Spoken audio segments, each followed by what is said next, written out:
오늘은 잠언 22장 14절에서 16절까지의 말씀을 보도록 하겠습니다. 잠언 22장 14절부터 읽어보도록 하겠습니다. 음녀의 입은 깊은 함정이라. 여호와의 노를 당한 자는 거기 빠지리라. 아이의 마음에는 미련한 것이 얽혔으나 징계하는 자 채찍이 이를 멀리 쫓아내리라. 이익을 얻으려고 가난한 자를 학대하는 자와 부자에게 주는 자는 가난하여질 뿐이니라. 아멘. 자, 14절부터 보면 음녀의 입은 깊은 함정이라. 여호와의 노를 당한 자는 거기 빠지리라 그랬어요. 어떻게 보면 참 당연한 일이죠. 이 말씀은 잠언 23장 27절에도 같은 의미의 말씀이 나와요. 이렇게 되어 있어요. 대저 음녀는 깊은 구렁이요 이방 여인은 좁은 함정이라 그랬거든요. 이 음녀를 깊은 구렁과 함정에 이렇게 비유한 것은 매춘부들이 그러하듯이 음녀들 또한 아주 눈이 어지러울 정도로 화려하게 꾸미고 또 꿀처럼 달콤한 말로 사람들을 유혹하기 때문이라고 여겨지는 것이죠. 이렇게 유혹을 받으면 어리석은 자들은 예외 없이 유혹에 끌려 그 함정에 빠지는 거예요. 어디서도 들을 수 없는 세상에서 가장 달콤하고 친절하게 들려지는 그런 말들이 이런 음녀의 입으로부터 나오는 거예요. 그러나 그 안에 함정이 있다는 거죠. 다 이유가 있겠죠. 괜히 그렇게 친절을 베풀겠습니까? 그럼 우리가 알다시피 탕자의 비유가 알잖아요. 아버지로부터 받은 재산을 창기와 더불어 다 탕진하고 거짓골이 돼서 돌아온 이 탕자처럼 동서고금을 막론하고 이 음녀의 유혹과 함정에 빠진 자들 치고 몸과 마음과 삶이 황폐하게 되지 않은 사람이 없다는 거예요. 다 그렇다는 거죠. 그래서 솔로몬은 7장에서도 얘기해요. 대저 음녀의 입술은 꿀을 떨어뜨리며 그 입은 기름보다 미끄러우나 나중은 쑥같이 쓰고 두 날 가진 칼같이 날카롭다고 5장 3절과 4절에서 말하고, 또 이러한 음녀의 유혹에 끌려가는 자를 가리켜서 푸죽간으로 끌려가는 소와 그물에 걸린 새에 비유하고 있는 것이 7장 22절에 볼 수가 있다는 것이죠. 그렇다면 이제 보세요. 오늘날 우리 모든 성도들이 삼가야 할 음녀란 과연 누구냐 하는 거예요. 진짜 이런 창기들도 있지만 사도 요한은 말하기를 이 음녀에 대해서 이렇게 얘기합니다. 계시록 17장 4절부터 보세요. 그 여자는 자줏빛과 붉은 빛옷을 입고 금과 보석과 진주로 꾸미고 손에 금장을 가졌는데 가증한 물건과 그의 음행에 더러운 것들이 가득하더라. 그 이마에 이름이 기록되었으니 비밀이라. 큰 바벨론이라. 땅의 음녀들과 가증한 것들의 어미라 하였더라. 이렇게 말하고 있어요. 즉 여기에서 우리 성도들이 삼가고 피해야 할 대상인 음녀는 누구예요? 공중 권세 잡은 자에 이끌려서 죄와 사망으로 가득 찬 세상을 말하는 것이죠.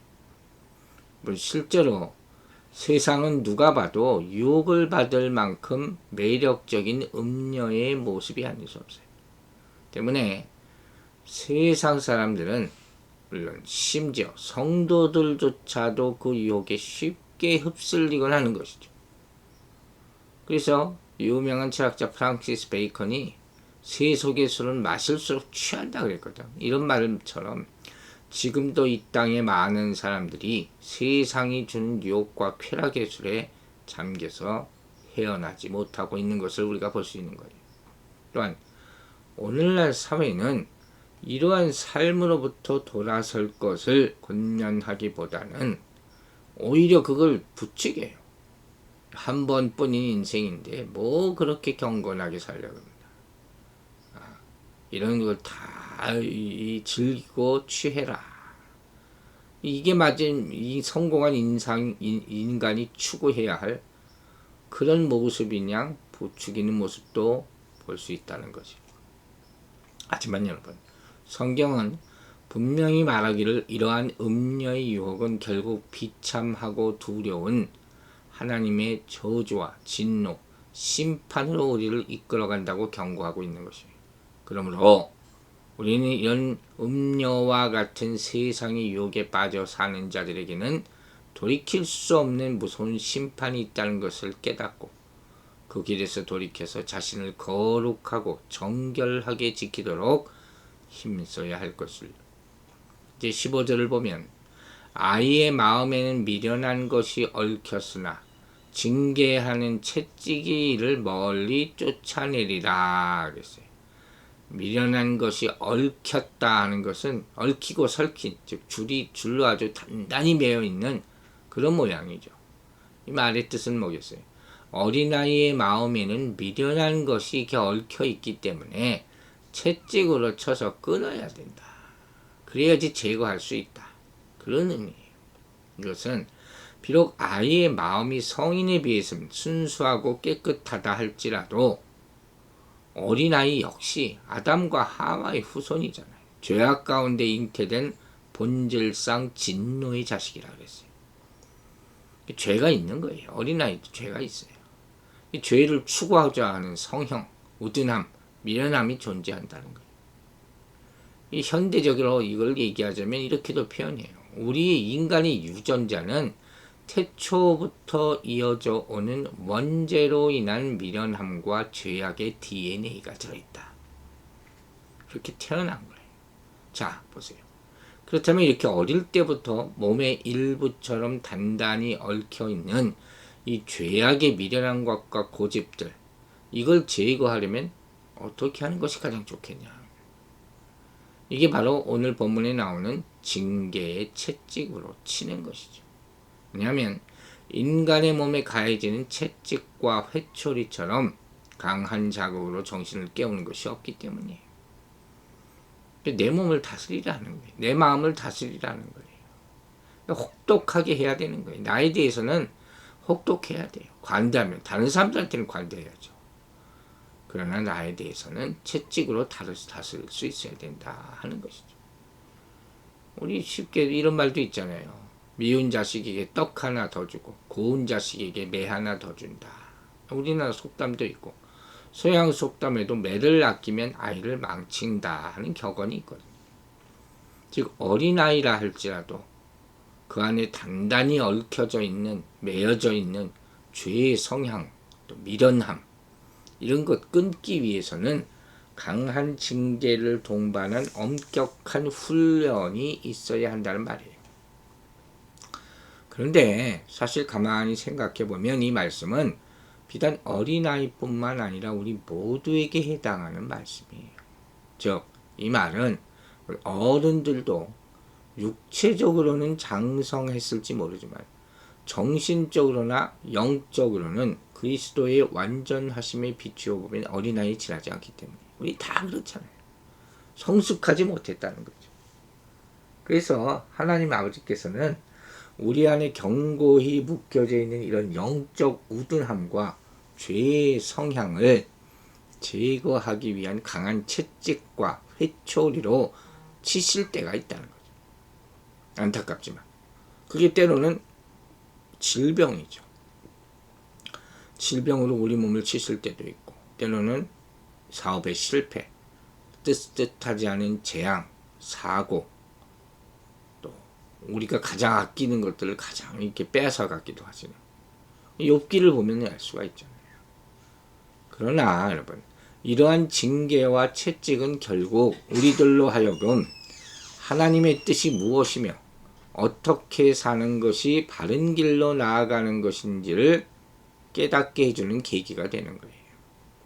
오히려 이러한 징계와 채찍을 통해서 우리는 생명을 얻을 수 있는 길이 무엇이고 어떻게 해야 하나님을 기쁘시게 해드릴 수 있는지를 배울 수 있다 하는 것을 알아야 되는 거예요. 이렇게 징계와 채찍이 우리에게 유익이 될 수 있기 때문에 시편 기자는 시편 119편 7절에서 유명한 말씀을 하죠. 바로 고난당한 것이 내게 유익이라 하는 거예요. 이로 인하여 내가 주의 율례를 배우게 되었나이다. 우리를 위한 채찍이라는 말씀을 하고 있는 것이죠. 그러므로 여러분, 우리는 우리 자녀들을 교육할 때 그냥 사랑스럽다고 마냥 나약하고 절제 없이 키울 것이 아니라 미련함과 고집으로 곁길로 갈 때에는 엄격한 징계와 사랑의 회초리를 드는 것을 주저하지 말아야 한다 하는 것이죠. 동시에 또한 하나님 앞에서는 어리고 미련한 자녀예요. 우리 모두가 그런 거예요. 그래서 하나님께서 징계하실 때는 이게 우리의 구원과 연단을 위한 사랑의 회초리임을 알아서 순종으로 받고 그를 통해서 그리스도의 장성한 분량에까지 이르는 성숙한 성도들이 되기를 힘써야 할 줄로 믿습니다. 16절에는 악인과 우매자의 행태를 가난한 자를 학대해서 이익을 얻게 하는 것과 부자에게 주는 것에서 찾고 있어요. 그리고 그들이 결국은 가난하여진다 이렇게 말하는 거예요. 여기서 나온 이익이라는 단어가 중요하죠. 여기서 말하는 이익은 부죠, 재산, 수익. 근데 NASB 성경은 조금 다른 의미로 해석을 하는데 뭐라고 그러냐면 이 이익을 학대하는 자를 지시하는 말로 봐서 스스로 많이 갖기 위해서 가난한 자를 학대하는 자 이렇게 해석하는 거예요. 이게 정확한 해석이라고 볼 수가 있죠. 즉 가난한 이 자신이 부를 더 늘리기 위해서 가난한 자를 학대한다는 뜻이에요. 이런 사람들 참 무서운 사람이죠. 나쁜 사람이죠. 그러나 결국 이러한 자의 삶은 결단코 평탄하지 않다는 거예요. 왜냐하면 공의로우신 하나님께서 불의하게 재물을 모으는 것을 절대 용납하지 않으실 뿐만 아니라 악인들이 공공연하게 또는 암암리에 불의한 착취를 행하는 데서부터 가난한 자를 보호해 주시기 때문이다 하는 것이죠. 이제 하반절을 보면 이 우매한 악인을 뭐라고 표현했냐? 부자에게 주는 자 이렇게 말하고 있어요. 이게 무슨 일인지 아시겠어요? 그래서 준다 하는 것은 이 목적어가 생략되어 있어요. 무엇을 주느냐? 그걸 모른다는 거예요. 부자에게 주긴 주는데 뭘 줍니까? 여러분 뭘 주겠어요? 많은 사람이 더 큰 이익을 얻기 위해서 부자에게 주는 것을 뇌물이라 그러잖아요. 그러니까 부자들의 마음을 얻기 위해서 뇌물을 주는 것을 말하는 거예요. 하지만 실상은 여러분, 그래서 나에게 무슨 유익이 옵니까? 부자들은 뇌물을 받기만 하되 상응하는 대가를 지불하지 않아요. 계속 받기만 하지. 결국 뇌물을 준 자들은 결국 그 재산을 다 헛되이 낭비하는 것이죠. 더 가난해질 수밖에 없는 거예요. 다 뺏기기만 하고 약점만 다 잡히게 되는 거죠. 그럼 어떻게 해야 된다는 거예요? 결론적으로 반대가 돼야 되죠. 가난한 자들에게 재산을 나누어 주었으면 칭찬도 받고 하나님에게 복도 받을 것을 부자에게 뭘 얻을 것이 있다고 이익을 그렇게 다 줌으로 말미암아 이런 대가를 치르게 되는 것. 참 어리석은 일이다 하는 것이. 그 사실을 깨닫고 우리가 항상 이웃을 살피게 되기를 간절히 기도합니다. 기도하겠습니다. 아버지 하나님, 오늘 아침에도 주의 말씀으로 시작하게 하심을 감사드립니다. 이 추운 날씨 가운데 항상 세상의 어려운 사람들을 돌보는 마음을 허락하여 주시고, 또한 우리가 가난한 자를 도울 때 하나님으로부터 받는 축복이 있다는 사실을 잊지 말게 하여 주시옵소서. 우리를 항상 돌아보게 하여 주시고, 우리에게 엄격하게 하여 주시고, 특별히 우리 자녀들을 키울 때 나쁜 곳으로 잘못된 방향으로 가지 않도록 우리가 사랑의 채찍을 때로는 사용하여서 올바른 하나님의 자녀로 만들 수 있는 부모들이 되게 하여 주시옵소서. 날씨가 많이 추워졌습니다. 우리 성도들 감기 걸리지 않도록 주님께서 지켜 보호하여 주시고 매일매일 삶 가운데 주님과 동행하면서 영육 간의 강건함을 누릴 수 있도록 도와주시옵소서. 오늘 우리가 하고자 하는 모든 일들이 주의 뜻과 합하기를 원하며 우리가 거슬리다고 느낄 때는 바로 회개하고 수정하여 하나님의 뜻에 합한 삶을 살아가는 하루가 될 수 있도록 도와주시옵소서. 감사드리며 예수 그리스도의 이름으로 기도했습니다. 아멘.